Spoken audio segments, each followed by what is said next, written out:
Hello दोस्तों, क्या हालचाल। मैं हूं अरविंद और आप देख रहे हैं वेब ज्ञान। हम क्लास 9th का मैथ पढ़ने वाले हैं, जिसका पहला चैप्टर नंबर सिस्टम है। और यह वीडियो जो होगा नंबर सिस्टम का इंट्रोडक्शन पार्ट होगा और यह पहला लेक्चर है। तो हम चलते हैं, वीडियो को स्टार्ट करते हैं। हम पहले पढ़ेंगे नंबर क्या होता है।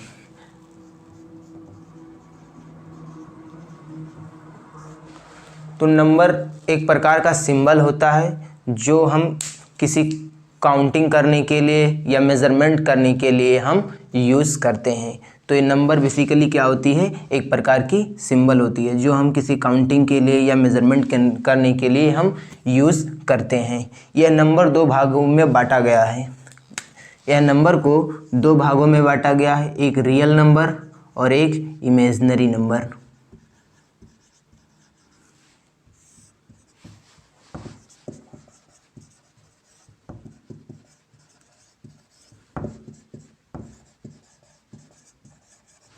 एक रियल नंबर और एक इमेजिनरी नंबर में बांटा गया। इसे हम जो है हिंदी में वास्तविक संख्या कहते हैं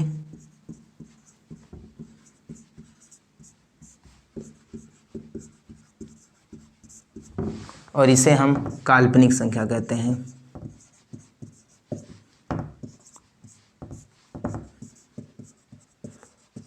तो हम सबसे पहले काल्पनिक संख्या के बारे में पढ़ेंगे। तो यदि आपको अंडर रूट के अंदर यदि कोई माइनस में अंक दिख जाए, यदि अंडर रूट के अंदर यदि कोई माइनस के अंदर यदि कोई संख्या दिखे, तो उसी संख्या को हम कहते हैं इमेजिनरी नंबर। यानी यदि अंडर रूट के अंदर यदि कोई माइनस में संख्या दिखे तो उसे हम कहते हैं इमेजिनरी नंबर। ये जो है क्लास 9th के सिलेबस में नहीं है, तो हम लोग इसे नहीं पढ़ेंगे। ये है आपको क्लास 11th के एक कॉम्प्लेक्स नाम का चैप्टर है, वहाँ पर आपको यह पढ़ाया जाएगा और यहाँ पर आपको वहाँ जो है आपको ये मिलेगा इमेजिनरी नंबर। तो हमें क्या पढ़ना है, रियल नंबर पढ़ना है और रियल नंबर के बारे में हम लोग पढ़ेंगे। तो हम इसे मिटा दे रहे हैं, तो हम रियल नंबर को पढ़ेंगे।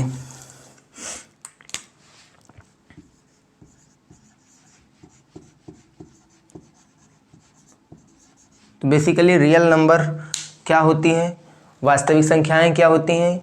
तो इमेजिनरी नंबर को छोड़कर बाकी जितनी भी नंबर आते हैं वे सभी क्या होती हैं, रियल नंबर होती हैं, वास्तविक संख्या होती हैं। वास्तविक संख्या होती है।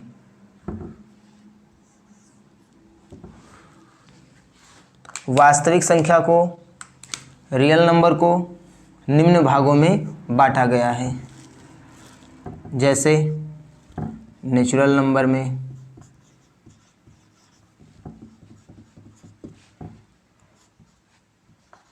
होल नंबर में,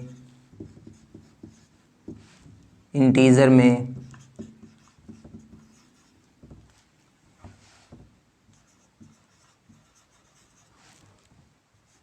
रेशनल नंबर में, इर्रेशनल नंबर में,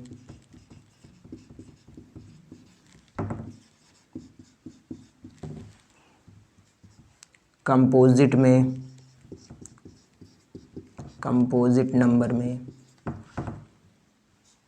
प्राइम नंबर में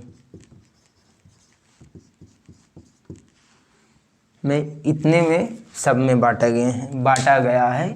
नेचुरल नंबर को हिंदी में हम प्राकृतिक संख्या कहते हैं, प्राकृतिक संख्या। और होल नंबर को हम पूर्ण संख्या कहते हैं और इंटीजर को पूर्णांक। रेशनल नंबर को परिमेय संख्या।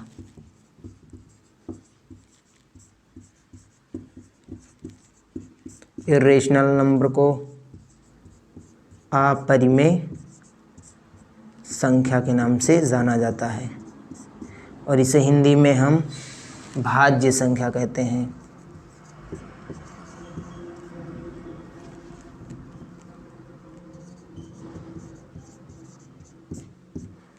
प्राइम नंबर को जो है अभाज्य संख्या कहते हैं।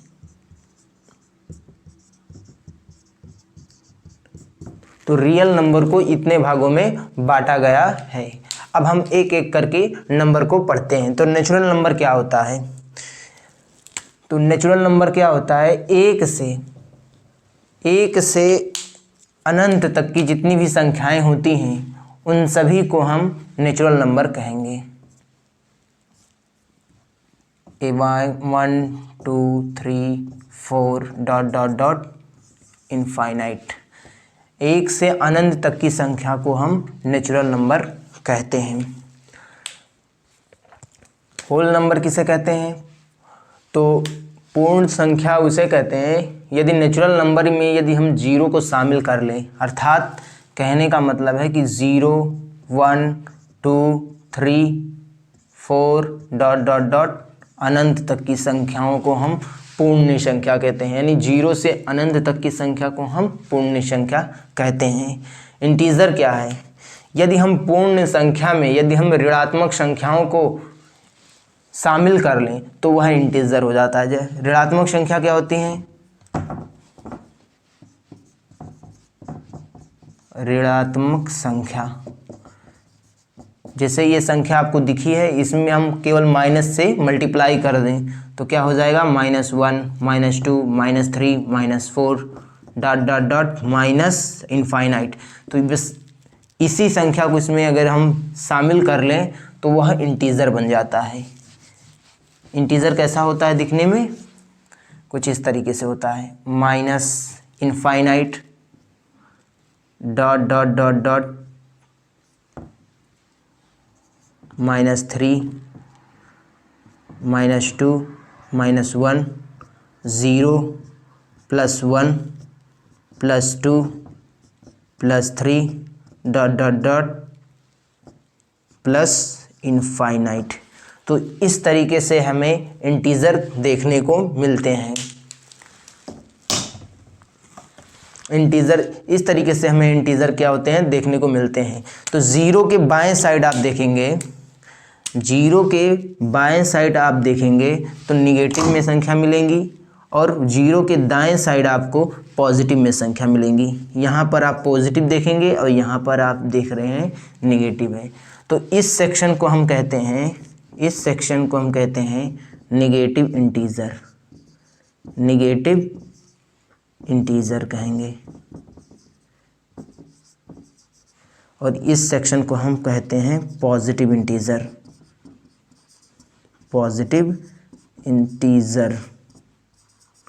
तो इस तरीके से इंटीजर्स को दो भागों में बांटा गया है, निगेटिव इंटीजर और पॉजिटिव इंटीजर में। तो यहाँ हम लिख दे रहे हैं कि इंटीजर क्या होते हैं। यहाँ ब्रैकेट में जो है ऐसे लिख दे रहे हैं, माइनस इनफाइनाइट ... -3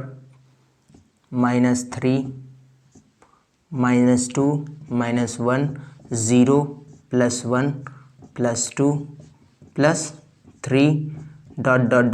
प्लस इनफाइनाइट। और ये जो है दो भागों में बांटा गया है, निगेटिव इंटीजर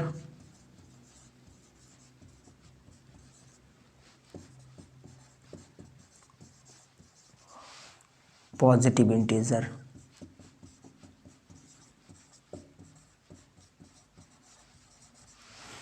तो इंटीजर को हमने दो भागों में बांटा, निगेटिव इंटीजर और पॉजिटिव इंटीजर। अब देखते हैं रेशनल नंबर क्या होते हैं। रेशनल नंबर, परिमेय संख्या। तो परिमेय संख्याएं वे होती हैं जिन्हें हम p/q के रूप में लिख सकें। वही क्या होते हैं? परिमेय संख्या होती है। लेकिन इसमें हमें कुछ कंडीशंस दिए जाते हैं।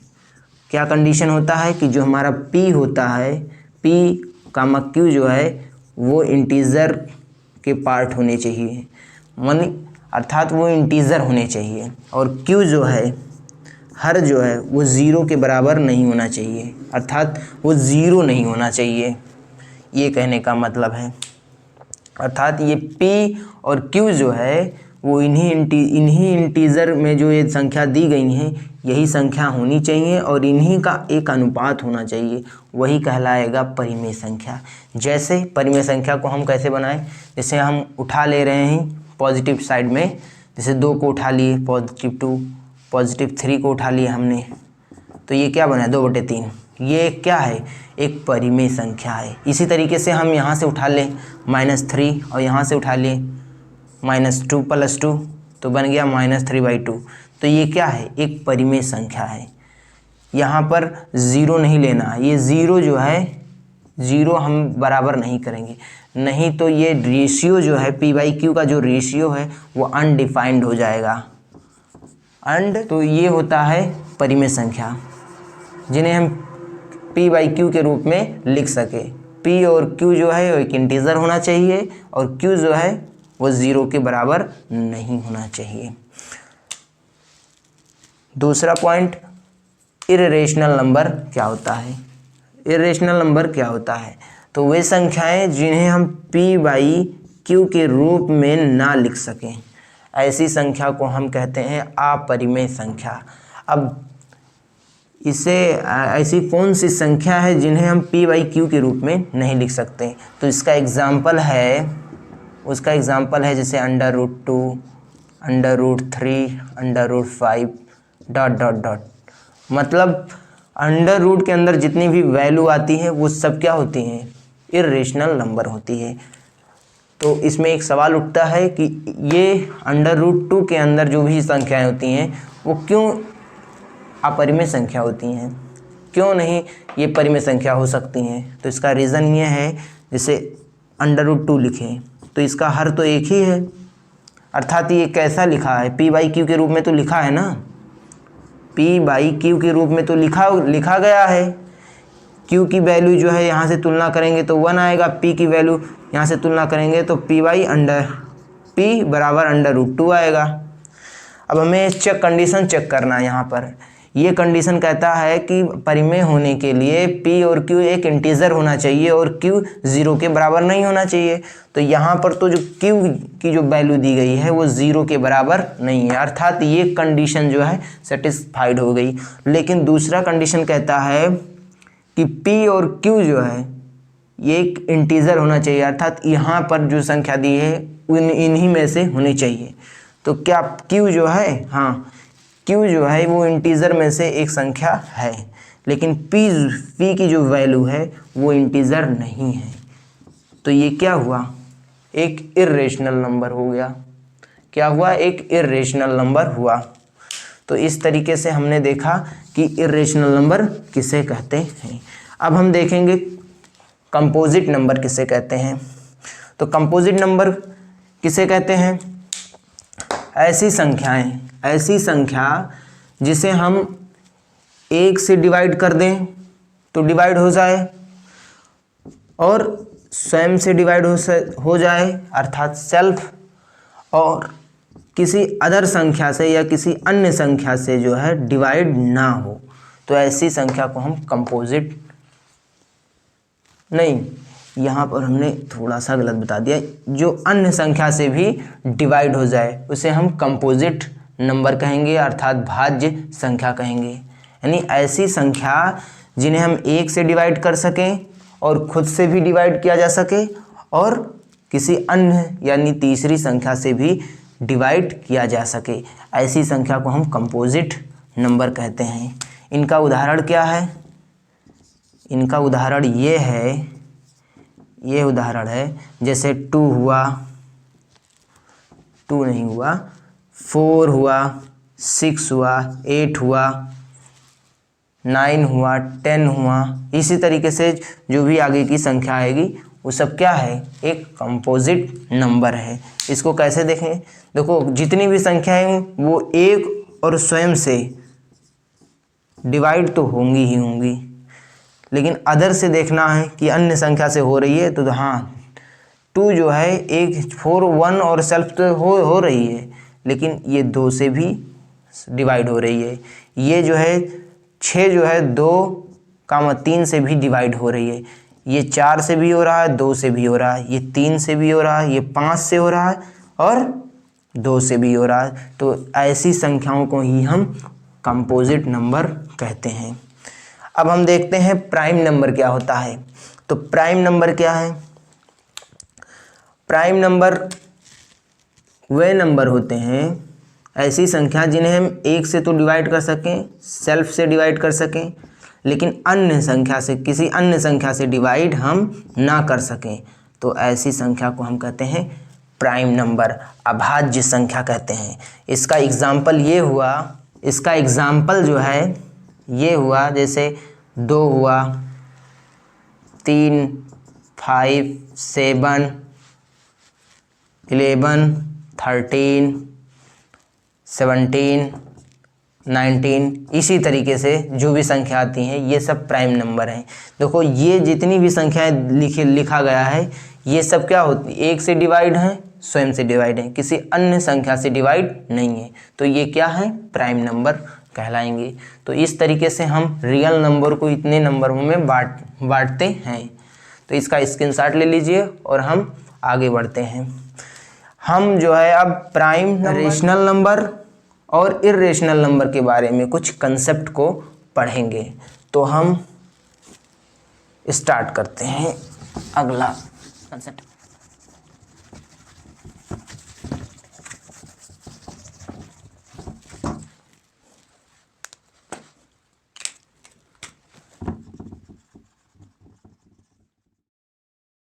नंबर से, रेशनल नंबर से संबंधित कुछ कंसेप्ट हैं जो कि हम सीखेंगे।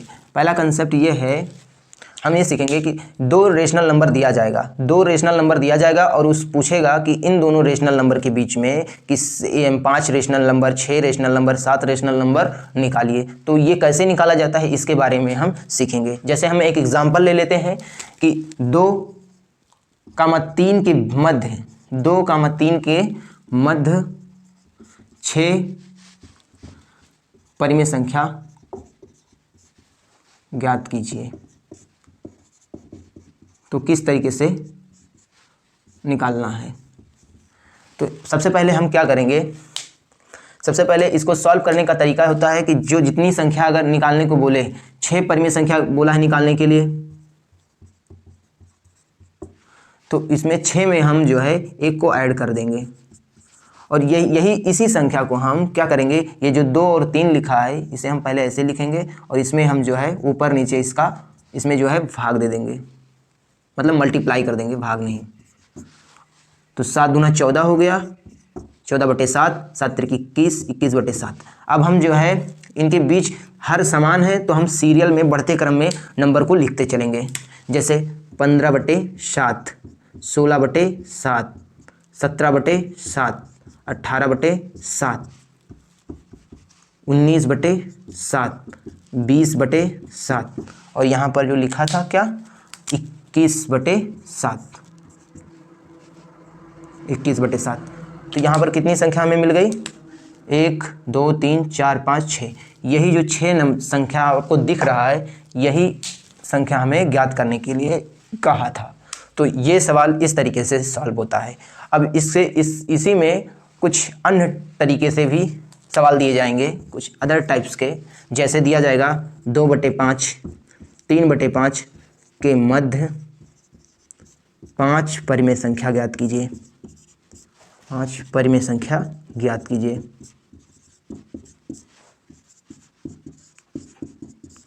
तो हम इसे कैसे ज्ञात करेंगे, तो इसमें ज्ञात करने के लिए बस वही मेथड इसमें भी लगाएंगे। इसमें जो है 5 है तो 5 में हम क्या करेंगे, 1 ऐड करके 6 कर देंगे और इसी 6 को इन्हीं में हम क्या करेंगे, डिवाइड कर देंगे। 2/5 लिखेंगे और यहाँ पर हम जो है 3/5 लिखेंगे और इसमें हम डिवाइड करेंगे 6/6 से, मल्टीप्लाई करेंगे 6/6 से और इसको 6 दूना 12, 5 छक 30, 6 त्रिक 18, 5 छक 30।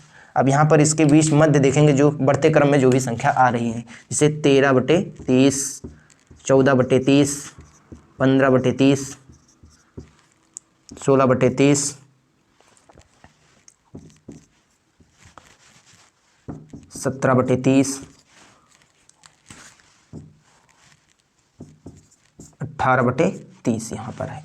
तो ये जो भी ब्लैक में जितनी भी नंबर लिखा गया है कितना है 1 2 3 4 5, ये जो पांचों नंबर है यही नंबर जो है प्रश्न में पूछ रहा था कि 5 परिमेय संख्या ज्ञात कीजिए, तो यही हम आंसर में लिख देंगे। एक सवाल कुछ इस तरीके से भी पूछा जाता है जो कि आपके एक्सरसाइज में दिया होगा, जिसे पूछेगा कि 2/5 3/4 के मध्य 5 परिमेय संख्या ज्ञात कीजिए, 5 परिमेय संख्या ज्ञात कीजिए। तो इसको किस तरीके से सॉल्व करेंगे, इसमें जो है हर समान था, इसमें भी हर समान था, लेकिन इसमें क्या है हर नहीं समान है। तो इसको हम सबसे पहले क्या करेंगे, इसका एक अलग अप्रोच है। सबसे पहले हम इसके हर को समान करेंगे, ये 2/5 को इधर लिखेंगे, 3/4 को इधर लिखेंगे, इसके हर को इसमें मल्टीप्लाई करेंगे ऊपर नीचे, और इसके हर को इसमें मल्टीप्लाई करेंगे ऊपर नीचे, और हम इसे 6 दूना 4 दूना 8, 5 चौक 20, और यहाँ पर 15, 5 चौक 20। अब इनके बीच में जितने भी नंबर आते हैं हम उन्हें लिख ले रहे हैं, जैसे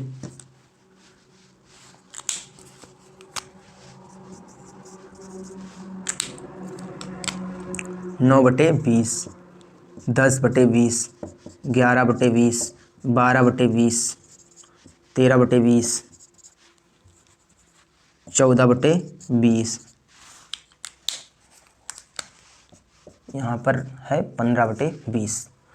अब यहाँ पर हम देखते हैं, यहाँ पर पूछा है 5 परिमेय संख्या ज्ञात कीजिए। यहाँ पर आपको कितना संख्या मिल गया, 6 संख्या यहाँ पर आपका निकल गया। तो हम क्या करेंगे, 5 परिमेय संख्या का बात किया है इसमें, तो हम 5 परिमेय संख्या लिख लेंगे। यहाँ पर जो है इसी संख्या को हम क्या करेंगे, नोट कर देंगे, लिख कर आंसर में बता देंगे। तो इस तरीके से जो है हम रेशनल नंबर में ऐसे कंसेप्ट को सीखें, जो कि आपके आने वाले एक्सरसाइज में बहुत ही हेल्प करेगा 1.1 में। तो अब हम आगे बढ़ते हैं कुछ इसी से एक अगला कंसेप्ट को लेकर।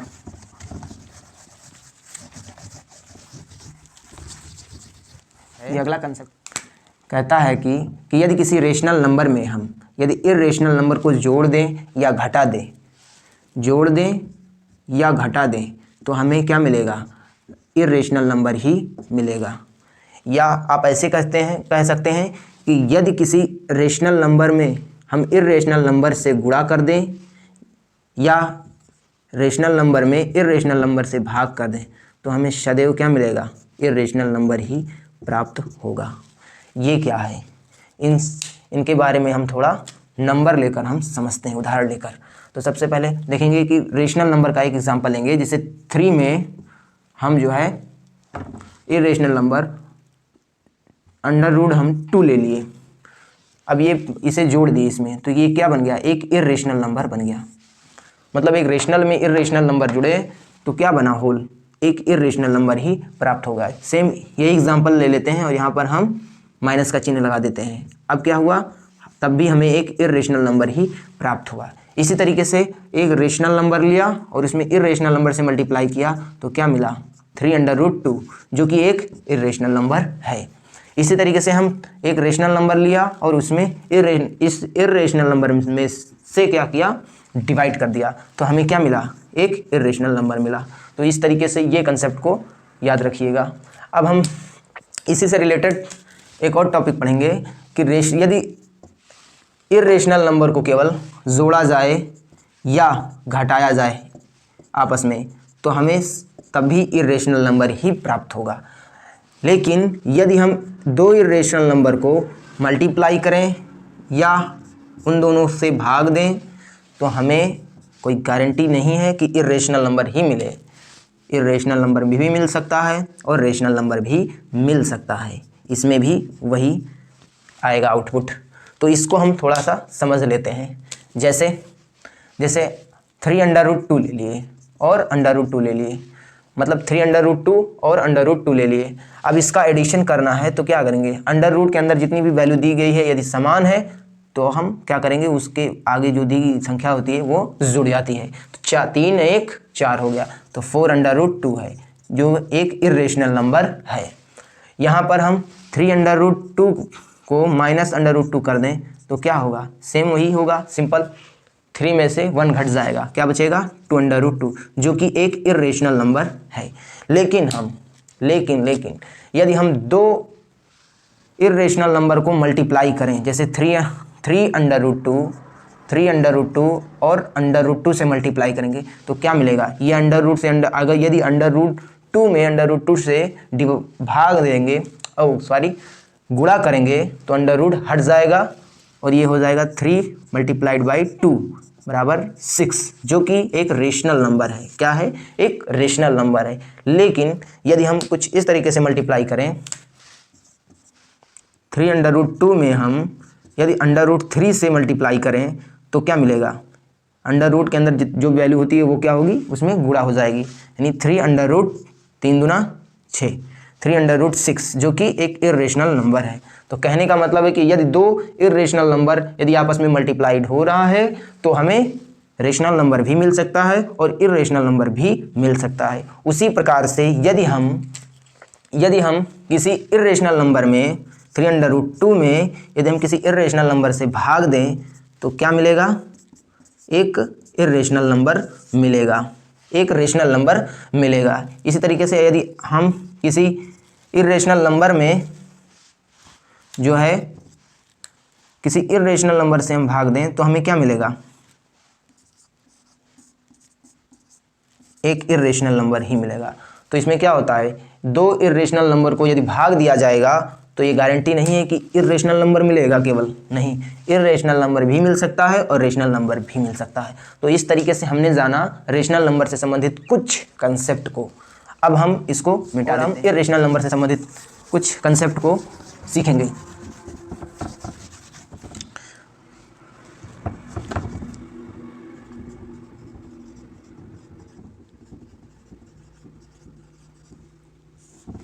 जिसमें कंसेप्ट ये है कि कहेगा कि जो इर्रेशनल नंबर होता है, जैसे √2 हुआ, √5, √7, √3, ऐसी संख्याओं को जो है नंबर लाइन पर रिप्रेजेंट करना, दिखाना, तो कैसे दिखाना है, ये मेथड के बारे में हम थोड़ा डिस्कशन करेंगे, जो कि आपको आने वाले एक्सरसाइज में बहुत ही मदद करेगा। तो हम कैसे, नंबर लाइन क्या होता है, पहले हम जानेंगे कि नंबर लाइन है क्या, नंबर लाइन्स होती क्या है। तो एक रेखा होती है, सिंपली लाइन कहाँ है तो एक रेखा ही होगी, मतलब एक रेखा ही होगी। लेकिन नंबर कहाँ है तो इसका मतलब इस रेखा पर नंबर होगा, बस यही नंबर लाइन है। अर्थात यहाँ ये जो रेखा, ये लाइन दी गई है, इस पर एक ऐसे क्या होंगे, नंबर्स दिए गए होंगे, जो 0 1 2 3 4 5 6 7 8 9, ऐसे 9 10 11 12 13 14 तक ऐसे जो है आगे बढ़ता जाएगा। या इस तरीके से आपको देखने के मिलेगा, 0 से कोई स्टार्ट, 20 से स्टार्ट होगा, यहाँ से 1 होगा, यहाँ 2 होगा, यहाँ 3 होगा, यहाँ 4 होगा, ऐसे से बढ़ता जाएगा। इसी तरीके से यहाँ -1 -2 -3 -4 -5 और वैसे बढ़ता जाएगा। तो इस तरीके की जो लाइन पे नंबर दिए गए होते हैं वही क्या होते हैं, नंबर लाइन होते हैं। तो यही पूछ रहा है कि जो √2 है, √3 या √5, ये जो दिए गए होते हैं नंबर, इनको इस नंबर लाइन पर इंपोर्ट करना है, हमें यहाँ पर क्या करना है, दिखाना है, रिप्रेजेंट करना है। तो कैसे करना है, करेंगे हम, इसको हम देखते हैं और सीखते हैं।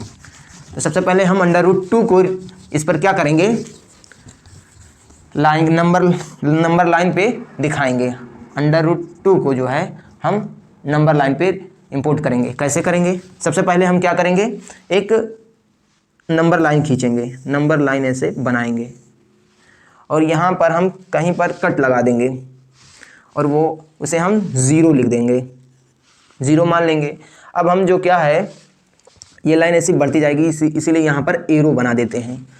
आप क्या कीजिएगा, एक स्केल से एक रेखा खींचिएगा, उसके बीच में कहीं भी एक कट लगाइए और उसे 0 का वैल्यू दे दीजिए।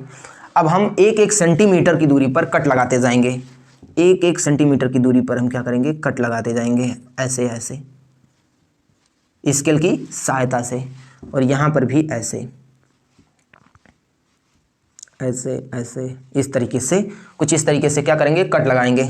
अब यहाँ पर सबकी वैल्यू को लिख लेते हैं, जैसे यहाँ पर 1 लिखेंगे, 2 लिखेंगे, 3 लिखेंगे, 4 लिखेंगे, 5 लिखेंगे, 6 7 लिखेंगे, 8 लिखेंगे। ये सब क्या है, पॉजिटिव में चल रहा है सब, और ये -1 -2 -3 -4 -5 -6 -7 और ऐसे आगे बढ़ता जाएगा।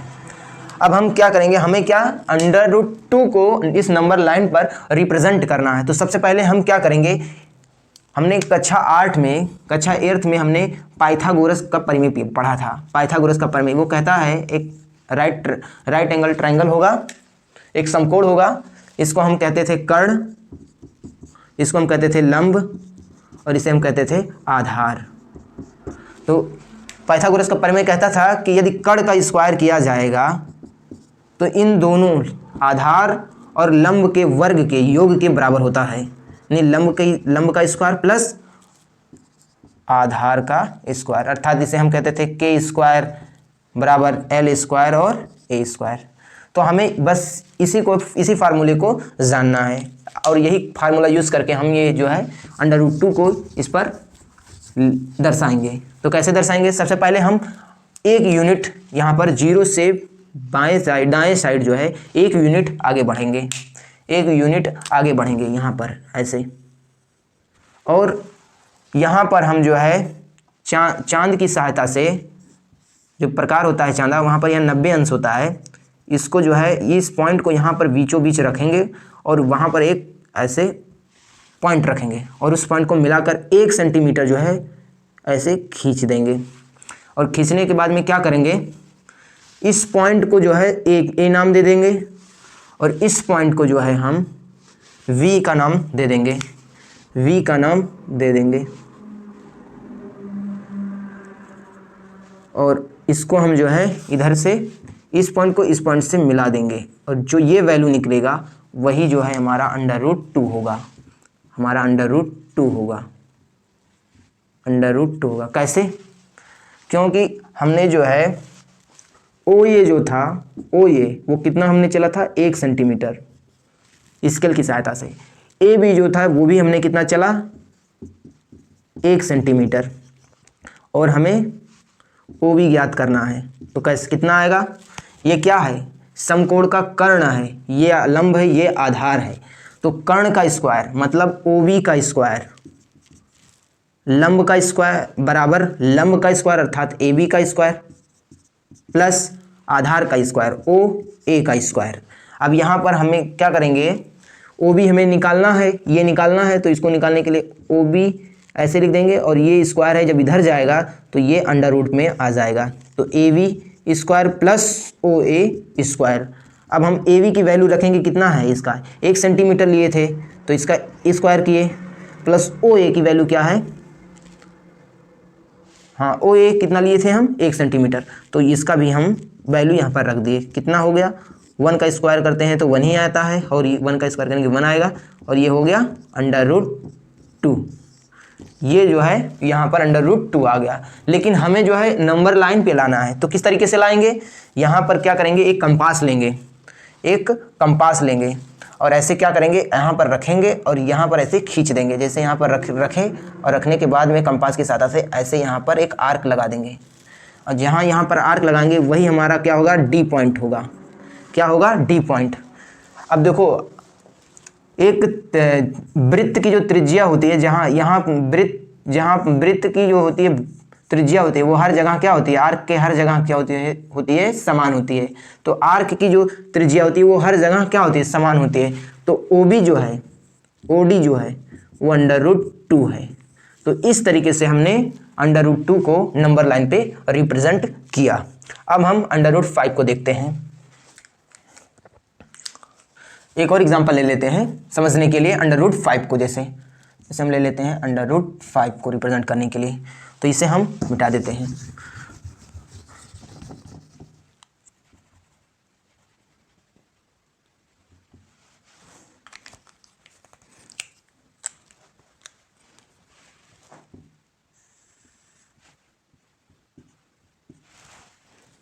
तो अब क्या करेंगे, हम क्या करेंगे कि यहाँ पर हम 2 यूनिट आगे चलेंगे, 2 यूनिट आगे चलेंगे और 1 यूनिट 1 सेंटीमीटर जो है 90 अंश पर जो है इसे यहाँ पर खींचेंगे और इन दोनों पॉइंट को, ये पॉइंट ए हो गया, ये पॉइंट हमारा बी हो गया और यहाँ से हम इसको मिला देंगे और ये हमारा बन गया √5, वही पाइथागोरस परिमेय से, और यहाँ पर हम क्या करेंगे, वही कंपास लगाकर यहाँ पर आर्क लगा देंगे और ये बन जाएगा डी, और ओ डी जो है वो √5 हो गया। तो इस तरीके से जो है हम नंबर को किस तरीके से रिप्रेजेंट किया जाता है नंबर लाइन पे, वो हमने सीख लिया। अब हम जो है डेसिमल एक्सपेंशन के बारे में पढ़ेंगे, जो कि इस टॉपिक के तुरंत बाद हम पढ़ेंगे। तो क्या पढ़ेंगे अब, डेसिमल एक्सपेंशन, दशमलव प्रसार के बारे में पढ़ेंगे। तो डेसिमल एक्सपेंशन क्या होता है, ये नेक्स्ट हमारा जो है कंसेप्ट है, डेसिमल एक्सपेंशन, दशमलव प्रसार। तो इसमें हम सबसे पहले देखेंगे इस जो डेसिमल एक्सपेंशन होता है वो 3 तरीके से होता है। तो हम सबसे पहले एग्जाम्पल की सहायता से देखेंगे। 7/8, 10/3 और √2 को डेसिमल एक्सपेंशन करते हैं। तो इसका डेसिमल एक्सपेंशन होता है 0.875, इसका होता है डेसिमल एक्सपेंशन जो वो होता है 3.3333 ... और इसका डेसिमल एक्सपेंशन होता है 1.41421356 ऐसे बढ़ता जाएगा। इसको हमने डिवाइड किया किससे, 8 से डिवाइड किया था। 8 से डिवाइड किया था तो कितना आया था, 28, 64, 56,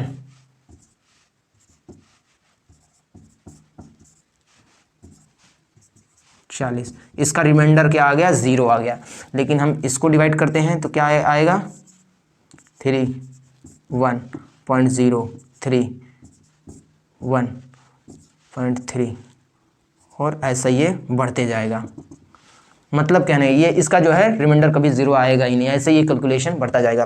तो हम इसमें ये तीनों डेसिमल एक्सपेंशन हुआ है, इसमें हम कुछ गौर करेंगे। क्या देखेंगे, गौर करेंगे। यहाँ पर देखते हैं, जब हम इस वैल्यू से इसमें डिवाइड किए तो क्या हुआ, ये परफेक्ट रूप से डिवाइड हो गया 0.875 में, परफेक्ट रूप से डिवाइड हो गया। इससे आगे अब जो है कोई वैल्यू नहीं होगी, क्योंकि इसका रिमाइंडर 0 हो गया। अब रिमाइंडर 0 हो गया, इस अर्थात कहने का मतलब है कि परफेक्ट रूप से ये डिवाइड हो गया, यहीं पर जाकर ये संख्या टर्मिनेट हो गई। तो ये जो है इस प्रकार की जो डेसिमल एक्सपेंशन होती है, इसे हम टर्मिनेटिंग डेसिमल एक्सपेंशन कहते हैं। क्या कहते हैं, टर्मिनेटिंग डेसिमल एक्सपेंशन कहते हैं, डेसिमल एक्सपेंशन कहते हैं। तो ये हमने यहाँ पर जाना। लेकिन यहाँ पर कुछ गौर कीजिए, क्या हो रहा है, यहाँ पर हम जो है संख्या को यदि 10 को 3 से हम डिवाइड कर रहे हैं तो क्या होगा, ये कैलकुलेशन कभी समाप्त ही नहीं होगा। पॉइंट लगा दिए, अभी ऐसी कैलकुलेशन जो है अनंत तक जाती रहेगी, कभी ये समाप्त ही नहीं होगा। अर्थात ये टर्मिनेट नहीं हो रहा है, इसका रिमाइंडर 0 हो ही नहीं रहा है, ये टर्मिनेट नहीं हो रहा है। और यहाँ पर एक और चीज़ देखने को मिल रही है हमें कि यहाँ पर जो 3 है वो बार बार क्या हो रही है, रिपीट हो रही है। 3 जो डिजिट है वो बार बार क्या हो रही है, रिपीट हो रही है। अर्थात ये कौन सा डेसिमल एक्सपेंशन हुआ, non terminating repeating decimal expansion, non terminating repeating decimal expansion.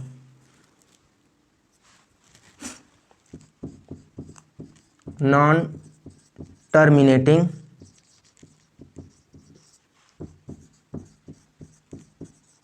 Repeating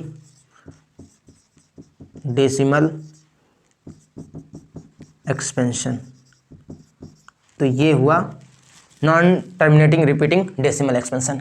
लेकिन हम इसके डेसिमल एक्सपेंशन में कुछ देखते हैं, √2 में। यहाँ पर देखते हैं कि ये संख्या जो है, ये संख्या ऐसे बढ़ती ही जाएगी, अर्थात ये टर्मिनेट तो होने वाली नहीं है। लेकिन एक चीज़ और देखने की बात है कि यहाँ पर जो संख्या थी बार बार 3 जो है रिपीट हो रही थी। लेकिन √2 को जब हम डेसिमल एक्सपेंशन किया इसका, तो क्या हुआ कि ये संख्या जो है रिपीट ही नहीं हो रही है। 4 के बाद 1 आ जा रहा है, 1 के बाद 4 आ जा रहा है, 4 के बाद 2 आ जा रहा है, फिर 1 आ जा रहा है, 3 आ जा रहा है। अर्थात ये ऐसी बढ़ती जाएगी, कभी टर्मिनेट नहीं होगी और ये इसमें जो है रिपीट भी नहीं हो रहा है। तो ये कौन सा डेसिमल एक्सपेंशन हुआ, non terminating non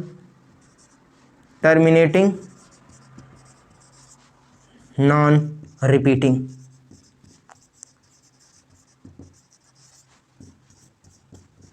decimal expansion. तो हमने ये देखा कि डेसिमल एक्सपेंशन 3 तरीके से होती है, एक टर्मिनेटिंग डेसिमल एक्सपेंशन, एक non terminating repeating decimal expansion, एक non terminating non repeating decimal expansion. तो ये ये हमने देखा। ये जो यदि कोई संख्या भाग देने पर या डेसिमल एक्सपेंशन करने पर यदि टर्मिनेटिंग आ जाती है, यदि वो टर्मिनेटिंग डेसिमल एक्सपेंशन उसका होता है या non terminating repeating decimal expansion होता है, तो वो सभी संख्याएं क्या होती हैं? रेशनल नंबर होती हैं। क्या होती हैं? रेशनल नंबर होती हैं। लेकिन यदि वो non terminating repeating decimal expansion होता है यदि किसी संख्या का, तो वो होती हैं इर्रेशनल नंबर। सदैव क्या होती हैं? इर्रेशनल नंबर होती हैं। तो हमने जाना डेसिमल एक्सपेंशन होता क्या है। अब हम जानेंगे घातांक का नियम। घातांक का नियम जानेंगे।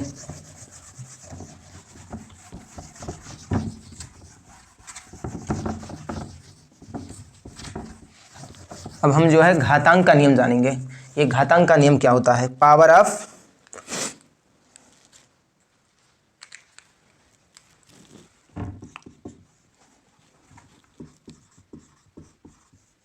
रूल ऑफ पावर से कहते हैं घातांक का नियम। तो घातांक का नियम पहले कहता है कि यदि कोई संख्या जिसका पावर m है, यदि कोई संख्या दी गई है जिसका पावर m है और उसमें मल्टीप्लाई किया गया है जिस पे पावर n है, अर्थात यदि कोई संख्या दी गई है जिसका बेस समान हो लेकिन पावर भिन्न भिन्न हो और उन्हें दोनों को आपस में मल्टीप्लाई कर दिया गया हो, तो उसको हम इस तरीके से लिख सकते हैं। बेस को जो है हम यहाँ पर लिखेंगे और इनके जो पावर दिए गए हैं इन पावर को हम ऐड कर देंगे। ये होता है घातांक का नियम। ये तो इसको हम थोड़ा एग्जांपल से समझ लेते हैं। जैसे 3 पर पावर दिया है 2 और मल्टीप्लाइड बाई 3 पे पावर दिया है 5, तो ये जो होगा क्या होगा? बेस जो है ये बेस होते हैं, तो ये बेस को हम इधर लिखेंगे और ये दोनों संख्याएं जो है 2 + 5 ऐसे लिख देंगे और बराबर आ जाएगा 3 पे पावर 7। तो इस तरीके से जो है इसका ये उदाहरण से हम लोग समझ लिए। दूसरा जो है घातांक का नियम कहता है कि यदि दो संख्या दी गई, एक संख्या दिया गया हो जिसका बेस a हो और उस पर पावर m हो, उसे भाग उसका और ये किसी एक संख्या से भाग दिया गया हो जिसका बेस ये हो और इस पर पावर n हो, तो उसे हम इस तरीके से लिखा जा सकता है, लिख सकते हैं। पहले बेस लिखेंगे इन दोनों में और इनमें जो ऊपर वाला पावर होगा उसे आगे लिखेंगे और नीचे वाला जो पावर होगा, नीचे वाली संख्या का जो पावर होगा बटे में, उसे हम माइनस में लिख देंगे। तो इस तरीके से ये घातांक का नियम होता है। इसको हम एग्जांपल से समझते हैं। जैसे 5 पे पावर 7 है और 5 पे पावर 3 है, तो इसे हम इस तरीके से लिखेंगे। पहले हम इन बेस को लिखेंगे और ऊपर वाले पावर को आगे लिखेंगे और नीचे वाले पावर को हम पीछे लिखेंगे, माइनस में लिखेंगे। और इसे हम -7 में 3 को घटा देंगे तो क्या बचेगा? 4 बचेगा और 5 पे पावर 4। तो इस तरीके से ये दूसरा घातांक का नियम होता है। तीसरा हम पढ़ेंगे जिसमें कहता है कि यदि कोई संख्या है जिसका बेस जो है a दिया है और इस पे पावर m चढ़ा है और उसका होल पावर n दिया गया है, तो इसे हम इस तरीके से भी लिख सकते हैं। पहले इसका हम बेस लिखेंगे और उस पर पावर m लिखेंगे और उस पर जो बेस चढ़ा है उससे मल्टीप्लाई कर देंगे। इसको एग्जाम्पल से समझते हैं हम। जैसे कोई संख्या दी गई है 5 और इस पर बेस दिया गया है 7, मतलब पावर दिया गया है 7 और उसका होल पावर दिया गया है 2, तो हम इसको इस तरीके से लिखेंगे। पहले इसका बेस लिखेंगे और हम उसके पावर लिखेंगे 7 और उसमें 2 से मल्टीप्लाई कर देंगे। तो हो गया क्या? 5 पे पावर 7 दूना 14, तो 5 पे पावर 14। तो इस तरीके से जो है ये तीसरा नियम है। चौथा नियम और लास्ट नियम है घातांक का। वो कहता है कि यदि कोई संख्या दी गई हो जिसका बेस a हो और उस पर पावर जो है m हो और उसमें किसी ऐसी संख्या से भाग दिया जाता है, गुणा किया जाता है, भाग नहीं गुणा किया जाता है, जिसका बेस b हो, जिसका बेस b हो और उस पर पावर m हो। अर्थात अब जो है हम चौथे रूल में देखते हैं कि उसका बेस भिन्न भिन्न है, पावर सेम सेम है। और यहाँ पर हमने देखा था कि बेस सेम था, पावर भिन्न भिन्न था, तो इस तरीके से होता है। लेकिन यहाँ पर बेस भिन्न है, पावर सेम है, तो हम क्या करेंगे? सबसे पहले हम पावर को कुछ नहीं कहेंगे, पावर को वैसे ही छोड़ देंगे। सबसे पहले बेस को हम गुणा कर लें, और उसका होल लगाकर उस पर पावर चढ़ा देंगे m। इस तरीके से ये चौथा नियम होता है।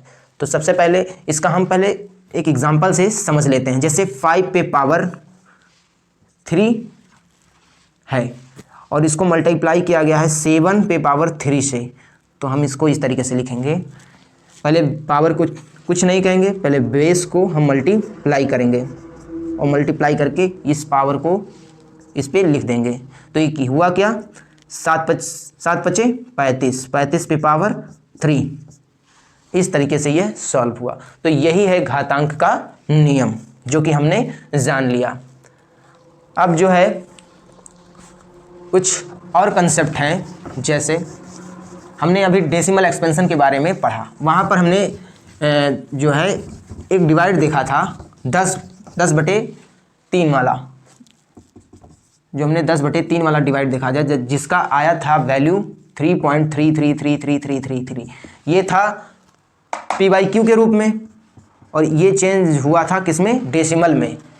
ये चेंज हुआ था जो है डेसिमल में। लेकिन हमें क्या करना है, हम देखेंगे कि इस डेसिमल को हम p/q के रूप में चेंज करेंगे। जैसे आम संख्या जो होती है, जैसे हमने किया था क्या 0.875 वाला, जो 78 वाला था, तो इसको अगर हमें p/q के रूप में चेंज करना हो तो सब लोग जानते हैं लगभग, क्योंकि 8th में सब ये सब पढ़ाया जाता है। सबसे पहले क्या करते हैं कि जो भी संख्या होती है उस संख्या को, मतलब डेसिमल के बाद वाली जो भी संख्या होती है उसे हम लिखते हैं और उसको बटे में जितना डेसिमल में अंक होता है, डेसिमल के बाद में जितना अंक होता है 1 2 3, उतना हम 0 लगा देते हैं, उतने से गुणा कर देते हैं, भाग दे देते हैं, गुणा नहीं भाग दे देते हैं। और क्या हो जाता है, इसे हम डिवाइड करते हैं 125 से, तो 7/8 आ जाता है। इस तरीके से जो है हम डेसिमल को p/q के रूप में चेंज कर सकते हैं। लेकिन जो रिपीटिंग वैल्यू होती है, जो नॉन टर्मिनेटिंग रहती है, उससे हम कैसे लाएंगे उसको सीखेंगे हम। तो उसको इस तरीके से लाया जाता है। सबसे पहले क्या करेंगे हम, सबसे पहले हम करेंगे लेट करेंगे। सबसे पहले जो भी संख्या दी गई होती है इसको इस तरीके से हम लिख सकते हैं 3.3। बार का मतलब क्या होता है, यदि कोई संख्या रिपीट हो रही, बार बार रिपीट हो रही है, तो उसको इस तरीके से ना लिखकर हम इस तरीके से भी लिख सकते हैं। ये बार का मतलब ये होता है कि ये संख्या बार बार रिपीट हो रही है। तो सबसे पहले हम लेट करेंगे। लेट करेंगे क्या, ये जो संख्या दी गई है उसे हम x के बराबर मान लेंगे। x बराबर 3.3333 ... अब क्या करेंगे, जितना डिजिट रिपीट हो रहा है, जैसे यहाँ पर एक डिजिट जो है रिपीट हो रही है 3 केवल। कहीं कहीं आपको देखने को मिलेगा कि 2 डिजिट, जैसे 2 डिजिट पर यदि लगा है, ऐसे लगा है, तो इसका मतलब हुआ कि 2 डिजिट रिपीट हो रही है। यदि 3 डिजिट पे लगा हुआ है बार, तो 3 डिजिट रिपीट हो रही है। तो यहाँ पर कितना बार लगा है, एक जो है डिजिट पे बार लगा है, तो यहाँ पर एक संख्या बार बार रिपीट हो रही है। तो हम यदि एक संख्या पर बार लगा है, यानी एक संख्या रिपीट हो रही है, तो उसे हम 10 से गुणा करेंगे। यदि 2 हो रही है तो हम 100 से, यदि 3 हो रही है तो हम 1000 से, यदि 4 हो रहा है तो हम 10,000 से गुणा करेंगे। तो इस तरीके से हम सबसे पहले यहाँ पर रिपीट कितना हो रहा है 1, तो हम 1 से गुणा करेंगे। तो यहाँ पर ये समीकरण 1 मान लेते हैं और यहाँ पर हम जो है दोनों तरफ 10 से गुणा कर देते हैं। 10 से गुणा किया तो 10x हो गया, और इसमें जब गुणा किए तो ये पॉइंट जो है इधर चला आएगा, तो ये 33.33333 ... ये समीकरण सेकंड है। अब हम क्या करेंगे, समीकरण सेकंड में समीकरण फर्स्ट को घटा देंगे। तो 10x 33.33333 ... और इसमें x = 3.3333 अनंत तक। इसको हम घटाएंगे सबसे पहले, तो इसको हम घटा देंगे। तो ये 10x में x गया तो क्या बचा 9x। यहाँ पर देखेंगे तो 33 में से, देखो ये पूर्ण संख्या यहाँ डेसिमल में जा रही, तो डेसिमल वाला घट गया, पूरा खत्म, शून्य हो गया। डेसिमल में जितनी भी संख्या थी, 33 में 3 घटा दी तो 30 बचा। और यहाँ पर x की वैल्यू हमने निकाला तो 30/9, और इसे हम डिवाइड कर देंगे। तो 3 से डिवाइड करेंगे तो 10 आ गया, ये 3 आ गया, ये वैल्यू हमें मिल गई 10/3। तो इस तरीके से जो है हम जो रिपीटिंग नॉन टर्मिनेटिंग नंबर दी जाती है उसे हम इस तरीके से डेसिमल से p/q के रूप में रिप्रेजेंट करते हैं या लिखते हैं। तो ये अप्रोच होता है लिखने का। तो ये हमने एक कंसेप्ट जान लिया। अब हम जो है कुछ वास्तविक संख्याएं होती हैं जिन्हें हम नंबर लाइन पर रिप्रेजेंट करेंगे। कुछ वास्तविक संख्याएं जैसे एग्जाम्पल के रूप में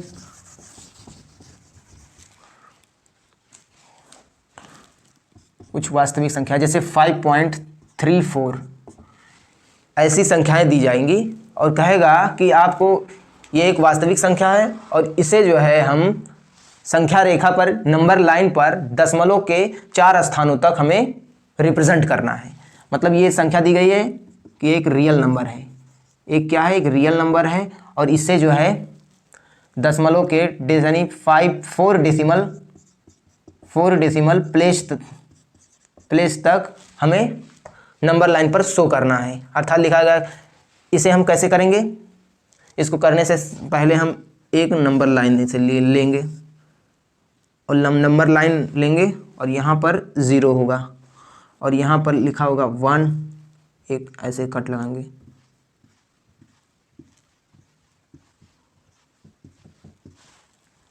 वन 2 3 4 5 6 7 8 9 10 ऐसे एक नंबर लाइन दिया जाएगा और बोलेगा कि इस संख्या को, ये जो संख्या दी गई है, इसे 10 यानी 4 डेसिमल प्लेस तक, 4 दशमलव स्थान तक जो है इस नंबर लाइन पर हमें दिखाना है। तो सबसे पहले हम क्या करेंगे इस ऐसी संख्या के लिए? सबसे पहले हम करेंगे इस संख्या को जो है 4 दशमलव स्थान तक जो है हम एक्सपेंड करेंगे। तो सबसे पहले क्या करेंगे, ये संख्या 2 करके रिपीट हो रही है तो पहले हम 3 4 कर दिए, फिर 3 4 कर दिए, ये 4 दशमलव तक आ गया ये संख्या। अब हम एक एक डिजिट को उठाएंगे और इस पर प्लेस करेंगे। कैसे करना है? पहले 5.3 को उठाएंगे और यहाँ पर प्लेस करना सीखेंगे सबसे पहले। तो ये 5.3 कहाँ पर आएगी? इन दोनों के बीच में आएगी, 5 और 6 के मध्य आएगी। अब हम क्या करेंगे, इसी 5 और 6 को जो है हम एक्सपेंड करेंगे और इसको हम बड़ा करेंगे। तो ये 5 इधर लाइन लिखेंगे और ये 6 जो है इधर, और इस नंबर लाइन को जूम कर देंगे, बड़ा कर देंगे। और जब बड़ा करेंगे तो यहाँ पर लिख देंगे क्या,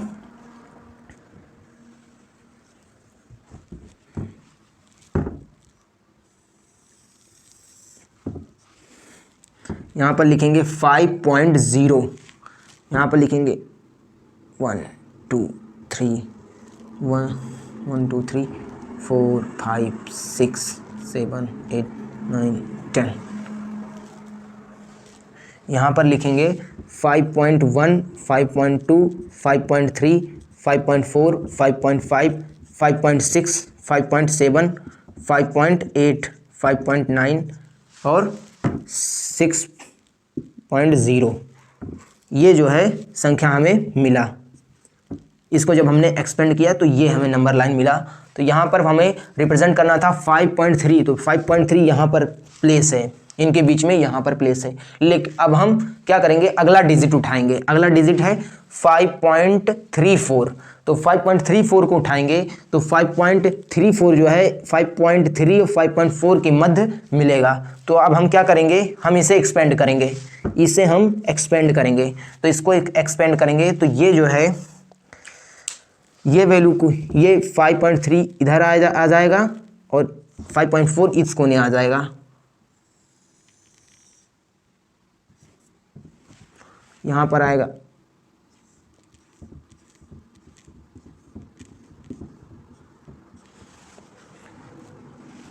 यहाँ पर है 5.30 5.31 5.32 5.33 5.34 5.35 5.36 5.37 5.38 5.39 5.4। तो ये जो यहाँ पर जो है इसका ये एक्सपेंड हुआ।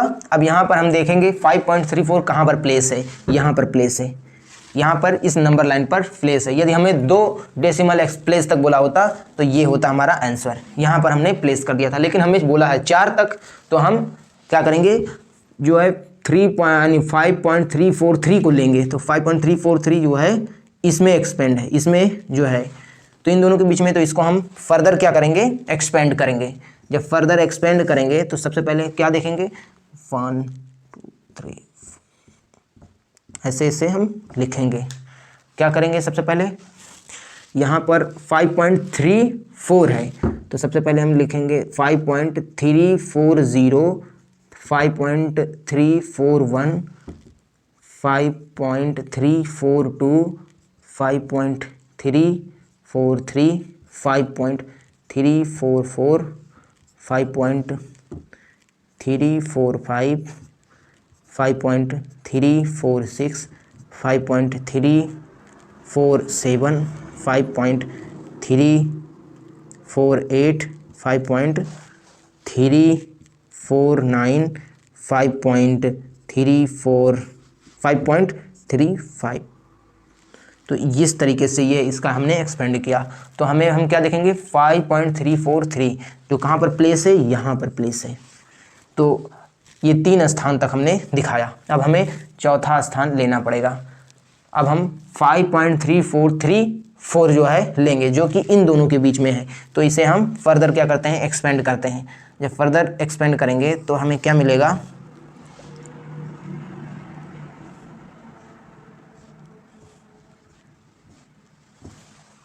जो है हमें फर्दर एक्सपेंड करने से हमें क्या मिलेगा, 5.3431, 5 यानी 0 मिलेगा। ये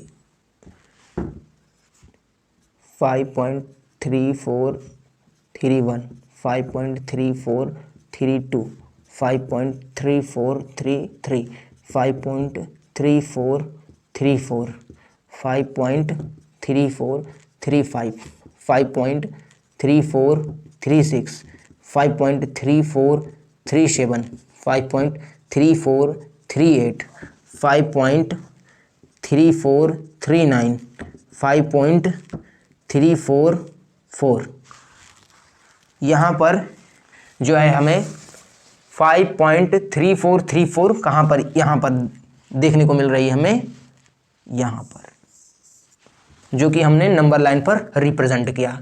तो इस तरीके से जो भी आपको सवाल दिया जाएगा कि यदि कोई वास्तविक संख्या दे दिया जाए और उसमें पूछे कि इसे नंबर लाइन पर रिप्रेजेंट करना है, तो नंबर लाइन पर रिप्रेजेंट करने के लिए सबसे पहले हम एक नंबर लाइन खींचेंगे और उसमें हम देखेंगे, एक एक डिजिट को उठाएंगे और उसको देखेंगे कि ये जो है इसके बीच में आ रहा है, और उसे हम फर्दर क्या करेंगे, एक्सपेंड करते जाएंगे और जितना स्थान तक पूछेगा उतने स्थान पे लाके रोक देंगे और उसे हम दिखा देंगे। ये था हमारा क्या, वास्तविक संख्या के बारे में। और हमने पढ़ा था एक इरेशनल नंबर जो अंडर रूट के अंदर वैल्यू आती थी, उसे जो है किस तरीके से इस पर रिप्रेजेंट किया जाता है। तो हमने वो नंबर लाइन पर संख्या को लिखना सिखा दिया और इसको भी लिखना सिखा दिया। अब हम जो है कुछ कंसेप्ट को सीखेंगे, और तो इसे हम मिटा देते हैं।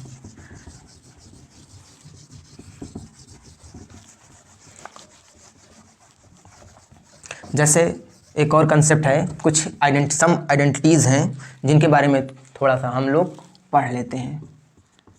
सम आइडेंटिटीज़, जैसे इसको याद नहीं करना है, इसको केवल समझना है बस।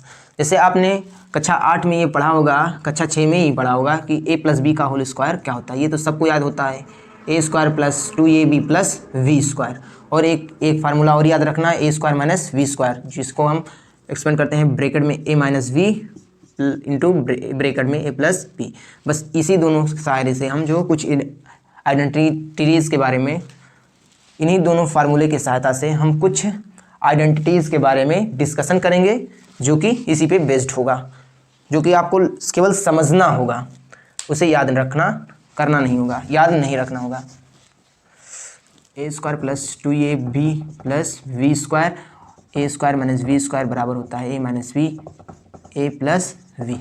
यहाँ पर पहला हमारा जो है कि अंडर रूट में यदि अंडर रूट के अंदर दो संख्या मल्टीप्लाई में लिखी गई हैं तो उन्हें हम अलग अलग इस तरीके से लिख सकते हैं, √a × √v। इस तरीके से हम लिख सकते हैं। जैसे हम जो है इस तरीके से इसे लिख सकते हैं, √3 2 दिया है, √3 और 3 गुणे 2 दिया गया है, तो इसे हम इस तरीके लिखेंगे √3 मल्टीप्लाइड बाई √2, इस तरीके से हम लिख सकते हैं। दूसरा, यदि दिया गया है, यदि कोई a बाई बी के रूप में यदि कोई दिया गया है अंडर रूट के अंदर कोई संख्या, तो हम इस तरीके से लिख सकते हैं √a पान √v। जैसे हम 3/2 दिया गया हो हमें, तो हम क्या करेंगे, √3 बटे √2 लिख सकते हैं। इस तरीके से यदि कोई संख्या ऐसी दिया गया हो जैसे √a प्लस √v का होल स्क्वायर, तो हम कैसे एक्सपेंड करेंगे, तो इसको हम एक समय के लिए, कुछ समय के लिए हम इसे a मान लेते हैं, इसे हम b मान लेते हैं, और a प्लस b का होल स्क्वायर दिया होता है, तो हम इसे कैसे एक्सपेंड करते, a² plus 2ab plus v²। तो सेम इसी तरीके से इसे भी एक्सपेंड करना है। क्या करोगे, √a का square plus 2 √a multiplied √b plus √v का स्क्वायर, इसको खोल दोगे। क्या खोलोगे, जब किसी चीज़ को कोई वैल्यू पर √ चढ़ा होता है, यदि उसे स्क्वायर किया जाता है तो √ क्या होता है, गायब हो जाता है, हट जाता है, तो a हो जाएगा। और यहाँ पर क्या होगा, यदि कोई क्या नाम है, यदि कोई √ पर यदि कोई संख्या पर √ चढ़ा होता है और यदि उस पर स्क्वायर किया जाता है तो वहाँ पर √ गायब हो जाता है, हट जाता है, और यहाँ पर क्या हुआ, a हो गया, और यहाँ पर 2 है, और यहाँ पर √ab प्लस ये भी हो जाता है। तो इस तरीके से इसका एक्सपेंड ये होता है, इसकी वैल्यू ये होती है, इसीलिए हमने कहा था कि ये याद रखना होगा।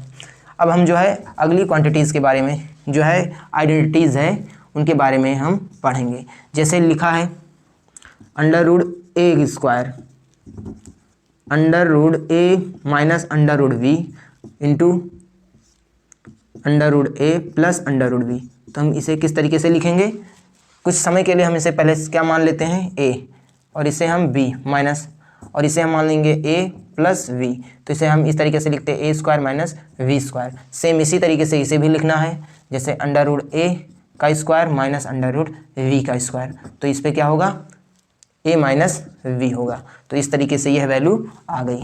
अब कुछ इस तरीके से भी वैल्यू कुछ दे दिया जाता है, जैसे लिखा होता है √a minus v √a plus v, तो इसे हम सेम इसी तरीके से एक्सपेंड करेंगे। किसी तरीके से √a का स्क्वायर b का स्क्वायर माइनस b का स्क्वायर, तो √ पे √ यहाँ से हट गया, तो a माइनस b का स्क्वायर, ये हो गया। छठा पॉइंट कुछ इस तरीके से भी दिया जाएगा, जैसे a माइनस √v दिया जाएगा, और यहाँ पर a प्लस √v दिया जाएगा, तो इसको हम इसी तरीके से एक्सपेंड करेंगे, a² √v का स्क्वायर और बराबर a², यहाँ √ हट जाएगा तो ये b होगा। तो इस तरीके से हम जो है सम आइडेंटिटीज़ के बारे में कुछ पढ़ लिए, जो कि 6-2 है। इस तरीके से जो हम जो एक्सरसाइज करेंगे तो कुछ ऐसे एग्जाम्पल या कुछ सवाल मिलेंगे जो इसी को हम यूज़ करके फर्दर क्या करेंगे, इस स्टेप को ईजी करते चले जाएंगे। तो ये था हमारा जो है ये कंसेप्ट, ये हमारा सम आइडेंटिटीज़ थे जो कि इंट्रोडक्शन पार्ट का था। तो ये जो है ख़त्म हो चुका है। अब हम जो है अगले लेक्चर से एक्सरसाइज पर जाएंगे, और वहाँ पर हमारा एक्सरसाइज जो होगा वो 1.1 होगा, जो हम एक एक सवाल जो है इसका सॉल्व करेंगे, और हम यहाँ पर सॉल्व करके लेक्चर में आप लोगों को प्रोवाइड करेंगे। तो यदि आपको यह लेक्चर अच्छा लगा हो और यदि कुछ समझ में आया हो, आई होप हम तो इतने सिंपल से समझाएं जो कि आप लोगों को समझ में आया ही होगा। तो वीडियो को लाइक करना और कमेंट ज़रूर करना, ताकि हमें ये पता चल सके कि हम किस तरीके से पढ़ा रहे हैं। तो तब तक के लिए बाय बाय।